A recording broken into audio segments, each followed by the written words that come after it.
आई है कि उन्होंने ये धर्म पूछ के कत्ल किया और उनकी इस पूरी साजिश को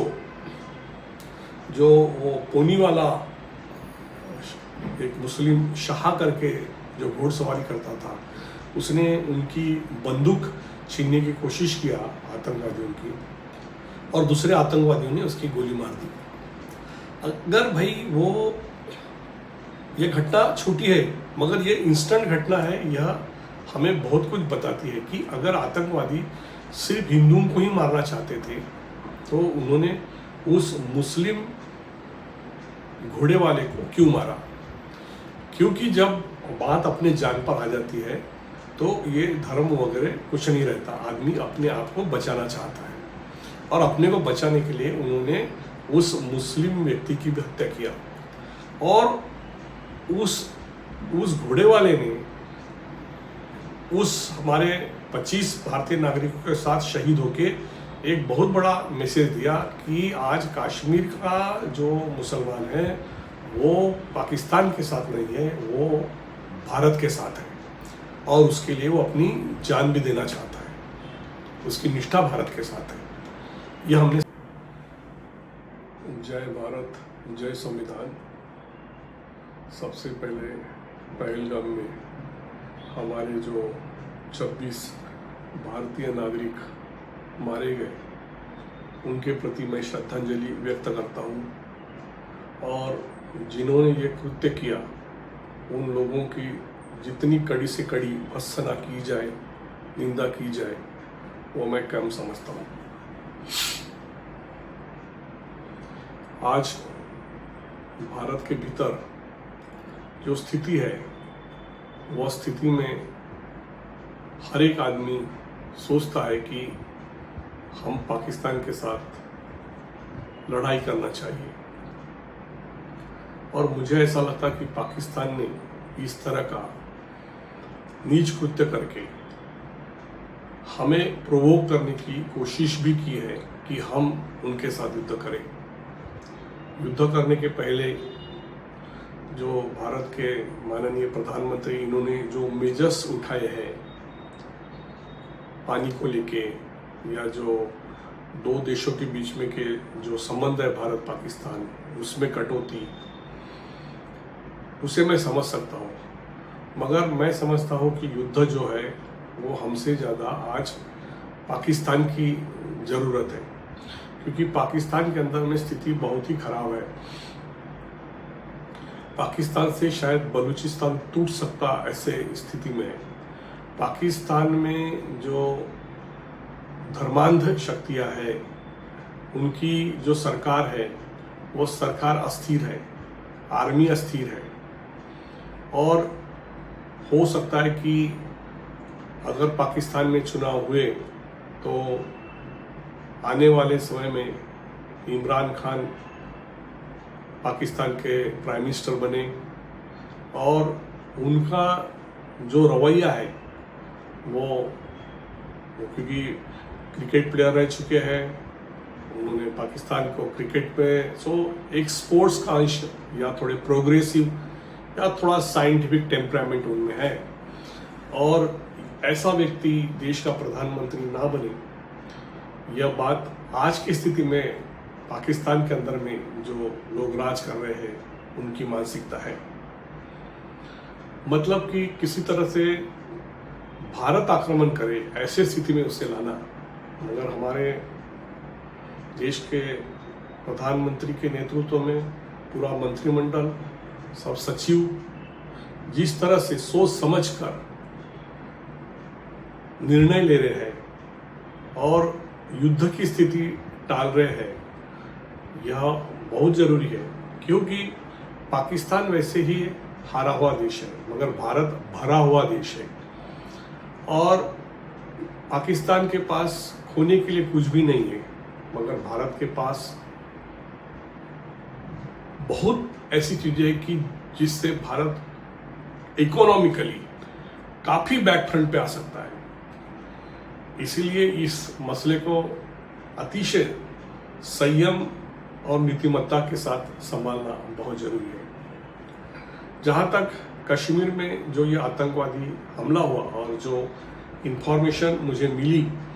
क्योंकि चैनल के ऊपर में कई लोगों ने साइंटिफिक डेटा के साथ शेयर किया है कि 2022-23 में जो सैलानी थे और जो वातावरण कश्मीर में निर्माण हुआ था, उसकी वजह से करीबन 25 लाख सैलानी वहाँ जाना शुरू हो गए थे। मतलब कश्मीर का जो युवक है, जो बेकार बेरोजगारी के वजह से परेशान था, उसे ये जो आतंकवादी संगठन है, धर्म के नाम पर गुमराह करके आतंकवादी बहुत आसानी से बना सकते थे। मगर अभी स्थिति ऐसी है कि पिछले साल और अभी इस साल करीबन 2.5 कोटी, मतलब 10 गुना यात्री सैलानी यह कश्मीर में जा रहे हैं और कश्मीर के जो होटल्स भरे हुए हैं, तो जगह नहीं है लोगों को, तो वहाँ के लोगों ने अपने घरों को होटल का स्वरूप दिया है। अपने घर का कोई एक रूम होटल के लिए दिया है या अपना घर ही होटल बना के वो वहाँ से कई दूर अंतर पर ये जो सीजन है उसमें कमाने के लिए लगे हुए हैं। और यह कश्मीर का जो स्वरूप है कि जिसमें कश्मीर हरा भरा हो रहा है, कश्मीर के युवक को रोजगार मिल रहा है, कश्मीर की तरक्की हो रही है, यह पाकिस्तान से देखा न जाने की वजह से, पाकिस्तान की जनता के बारे में मैं नहीं कहूँगा, यह बात मेरी पाकिस्तान की सरकार और पाकिस्तान के आर्मी के बारे में है कि उन्हें ऐसा लगा कि यह स्थिति में हम जो चाहते हैं कि कश्मीर का साथ हमें मिले, यहाँ तो बात उल्टी हो रही है। और भारत सरकार की ऐसी कई योजनाएं कि यह कांग्रेस के समय से भी शुरू है कि भारत के कई इंजीनियरिंग और मेडिकल कॉलेजेस में विशेष आरक्षण कश्मीरी छात्रों के लिए रखा गया। तो कश्मीर भारत के साथ घुल मिल रहा है और यह बात पाकिस्तान से बर्दाश्त होने वाली, पाकिस्तान के राजनेताओं से बर्दाश्त होने वाली नहीं होने की वजह से यह जो जानलेवा हमला निहत्थे लोगों पर, सिटीजन्स पर, कूल माइंडेड, कूल ब्लडेड, इस तरह का काम बहुत ही प्रशिक्षित या किसी आर्मी के ही लोग कर सकते हैं कि लोगों से बातचीत कर रहे हैं और फिर उनको मार रहे हैं, पुरुषों को मार रहे हैं, महिलाओं को बाजू कर रहे हैं और फिर मैसेज देना चाहते हैं वो देश के प्रधानमंत्री को। तो यह बात हमने समझ लेनी चाहिए और यह हमारा, हमने संयमित रहने का समय है। पाकिस्तान तो चाहता है कि उन्होंने जिस तरह से कत्ल किया और जो रिपोर्ट्स आई है कि उन्होंने ये धर्म पूछ के कत्ल किया और उनकी इस पूरी साजिश को जो वो पोनीवाला एक मुस्लिम शाह करके जो घोड़सवारी करता था,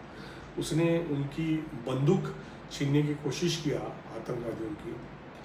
और दूसरे आतंकवादियों ने उसकी गोली मार दी। अगर भाई वो ये घटना छोटी है मगर ये इंस्टेंट घटना है, यह हमें बहुत कुछ बताती है कि अगर आतंकवादी सिर्फ हिंदुओं को ही मारना चाहते थे तो उन्होंने उस मुस्लिम घोड़े वाले को क्यों मारा। क्योंकि जब बात अपने जान पर आ जाती है तो ये धर्म वगैरह कुछ नहीं रहता, आदमी अपने आप को बचाना चाहता है और अपने को बचाने के लिए उन्होंने उस मुस्लिम व्यक्ति की भी हत्या किया और उस घोड़े वाले ने